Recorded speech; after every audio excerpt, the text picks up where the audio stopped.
feeling like a shark in a shrimp tank.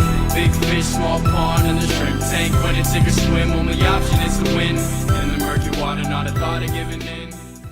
Hello, welcome to the post-show wrap-up of The Shrimp Tank. I'm Dan Whedon, along with my co-host, J.B. Wilson. We just had a fascinating conversation with our guest, Gina Marken from Sound Benefits Administration. To listen to the entire podcast, which you should do, go to www.seattle.shrimptankpodcast.com. You can also subscribe to iTunes so it comes right into your email. Gina, thank you for joining us today. You work in the alphabet soup business, don't you? You work with HSAs, HRAs, FSAs, all of that. From an employer benefit standpoint, talk a little bit about the importance of all of those alphabet soups and how it helps their employees.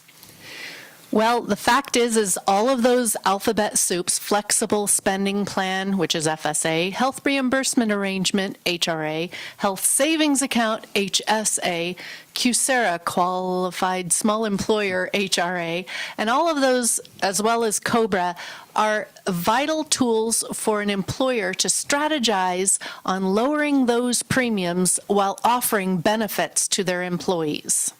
Gina, one of the things that we talked about in the podcast was your transition from working for someone else to working for yourself. So talk a little bit about what made that transition possible and what made you decide to do that. I have an entrepreneurial spirit, and I came to my boss, who was an insurance broker, and when premiums started going up and deductibles went up, if an employer didn't have a flexible spending plan, we would put one in place. And I thought they were such a great idea. I said to my employer, why are we doing this? And he said, there's no money in it. So I asked him 3 times, and then finally I took the dive because this was a great opportunity. Plus, there weren't a lot of people doing it in Washington.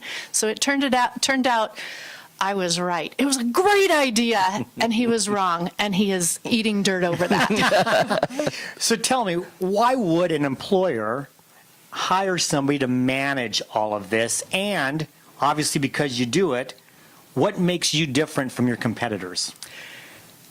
A third-party administrator is vital to an HR manager who is wearing too many hats already. They have to know everything. Sometimes they're involved in payroll and finance and doing HR on the side, and there's so many things to know, so many legal rules. The rules are always changing, keeping up on that. Outsourcing it to a third-party administrator only makes sense because all of the liability is on them and takes it off of the employer. Gina, we want to thank you for joining us, not only for our video portion, but for the podcast. For our listeners and viewers, how can they get in touch with you? Well, our website is www.soundadmin.com. You can reach me at Gina, Gina, at soundadmin.com, or our phone number is 360-779-7047. Well, once again, this is just a taste of what you can experience on the entire podcast. So please watch and listen to that, seattle.shrimptankpodcast.com. You can check out all of our replays. Don't forget to subscribe on iTunes, and please rate us. And we will be back in 2 weeks, August 8th, for another exciting edition of the Shrimp Tank Podcast. For today, the hay is in the barn.